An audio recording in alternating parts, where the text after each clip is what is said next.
In this video, we're gonna be making one of the most popular dishes at Cheesecake Factory. And this is definitely not keto, coming in at a whopping 167 carbs. But with a couple small tweaks, we're gonna be making it keto.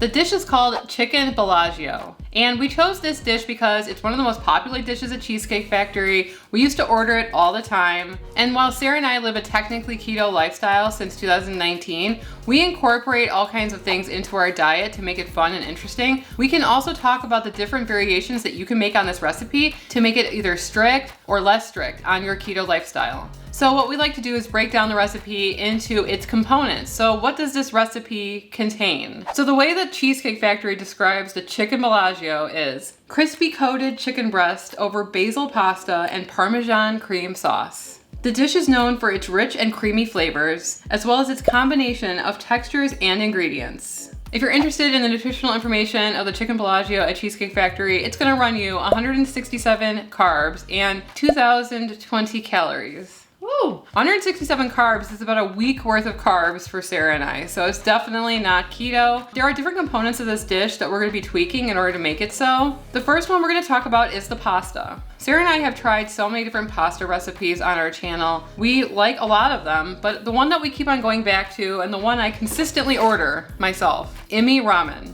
This is what it looks like, and we have a special coupon code that no one else has. We give you guys the best discount because they've given it to us for some reason. It has 5 grams of net carbs. It is not gluten-free though. And I know that that's important to some people, but this is the kind of thing where we want to talk about other replacements that you could possibly use if you don't want to use Immi. You could use zucchini noodles. I know, it's basic, but hey, it works. You could use the Noodle Revolution noodles. Those ones are really cool. So much so that you guys sold them out, I think, on their website, but you might want to check to see if that one's in stock. Those are gluten-free and they're very low in carbs. So if you're a person that really tries to stay as close to zero net carbs as you can on your lifestyle, then you should go towards those types of noodles for this recipe. Not everybody's going to be following the same type of keto that you follow. We're very relaxed here. There's a lot of other influencers, creators out there that are very strict. They test their blood, they do all these types of things. We don't do that. We're just kind of relaxed here. But we want to teach you guys that just because you see something right off the bat, don't discount it. You can give it a try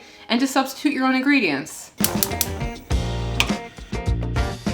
We're going to be cooking 2 packages of the Immi Ramen. We're gonna cook it for about 12 or 13 minutes at least, and then drain them and set them off to the side. Then we're gonna get started with the rest of this recipe. We are going to be talking about the second component of this dish, and it's a really important one.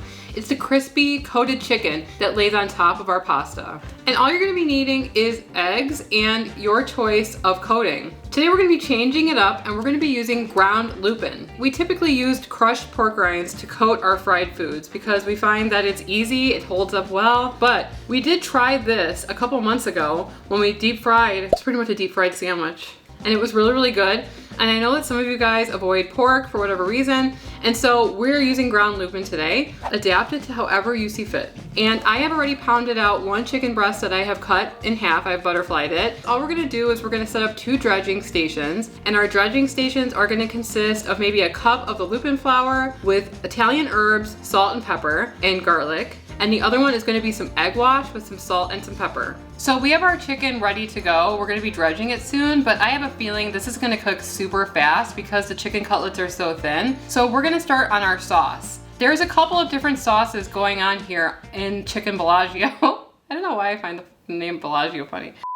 So you have like a basil sauce that dresses the noodles, and then you have a Parmesan cream sauce that drizzles on top of the chicken cutlet. The basil sauce, you could use fresh basil and just blanch it and then make an oil by just streaming in olive oil with it, but we decided we're just gonna use pesto because that's the laziest way to do it, and that's the way that we are going to do it today. Sometimes we are lazy. The other sauce though, we weren't exactly sure how to make it, so we plugged it into AI and came up with a recipe that we think sounds really good, and it's super simple. So all we did was in a medium saucepan, we put in 1 stick of butter that's unsalted, 1 cup of heavy cream, 1.5 cups of freshly grated Parmesan, salt, and pepper. And we're just gonna reduce this down for like 10 or 15 minutes on low heat until it gets nice and thick.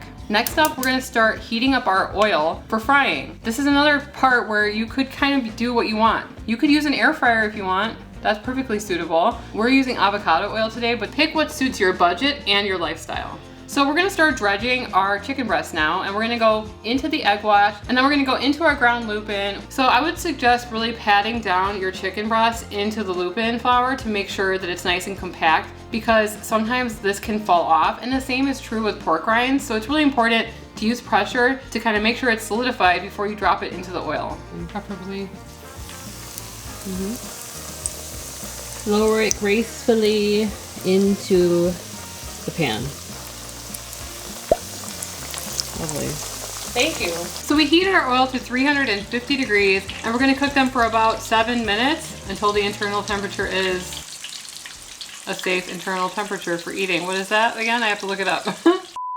It's been cooking for about 5 minutes. We've flipped it, and now we're gonna check the internal temperature to make sure that it's 165 or above.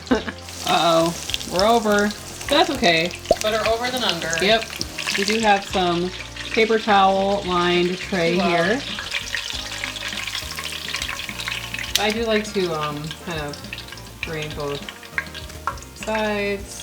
So we're almost ready to go here. Our chicken is resting off to the side. Our noodles are cold, so we're gonna wanna heat those up before we serve them, obviously. To a pan, we're gonna add a couple tablespoons of olive oil, and then we're gonna add some pre-made pesto. We're gonna lightly toss our noodles in the basil pesto and get them nice and warm. To plate this dish, it's a bed of the noodles at the bottom. Then you're gonna put on your chicken cutlet. On top of that, you're gonna put on a roll of prosciutto, which is just a couple pieces of prosciutto that you roll up. And then on top of that, you're gonna put some arugula, and you're gonna dress it with the Parmesan cream sauce. It smells amazing. I cannot wait to try it.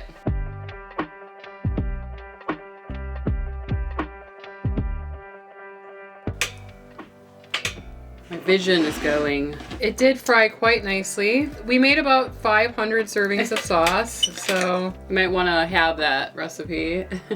don't forget to get a little of the prosciutto in there. Is it good? Mm-hmm. I'm still trying to get a piece of everything here. Oh. Chicken is definitely crunchy. The seasoning is really nice in there. It's restaurant quality. Mm-hmm. I'm sorry. Did you like Cheesecake Factory before keto? Loved it.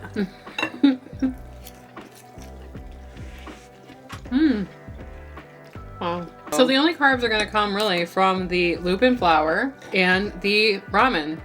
If you really wanted to make this as low a carb as possible, I'll tell you what to do. Use the Noodle Revolution noodles. Use pork panko instead of lupin. Everything else is like 0 net carbs. Maybe some trace carbs in the spices. You can make this super low carb. What would you score this out of 10? I think this is a restaurant quality meal. I'm going for a 10. Really? Yeah. If only we had a dessert to go along with it. I don't think I'm going to be able to eat for a long time after this. It's a robust dish, let's put it that way. This is a hearty dish. It's not easy to eat on camera. I just want to turn off the camera and eat this and come back, but it took a while for us to get used to eating on camera. We grew up with a lot of shame around eating. It's not easy to eat in front of millions of people. Are we? Are you manifesting millions of people watching us, or?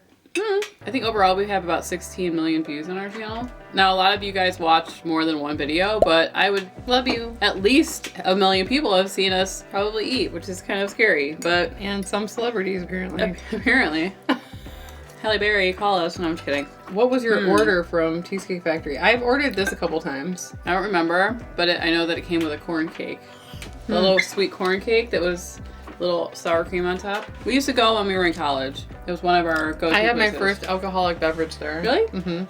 It was really strong. There was an article that my husband was reading me saying that women say that Cheesecake Factory is not suitable to be brought out on a date. My I husband disagree. brought me there multiple times and we worked out. I know. And I don't know wanted to why. go there. Number one, they have big booths. I enjoy big booths. I feel protected. I feel intimate experience. You can hide eating in shame. And then they had good appetizers. The avocado egg rolls, the bread, the drinks. They also have decent coffee. This is so good. I'm going to finish it all. But we have to end the video. No kidding. It just kind of goes to show you that you can make pretty much anything keto if you just open up your heart and your mind. Sarah and I actually discovered Immi like, I don't know how many months ago, probably 4 months ago. And we first tried to recreate Panda Express's chow mein, which was a favorite of mine. And it turned out so good. If you want to see that video, you can click right here and we will see you over there. Anyway, I'm Emily. I'm Sarah. And we are the Keto Twins signing out. I'm going to eat this all. I'm not leaving anything left over.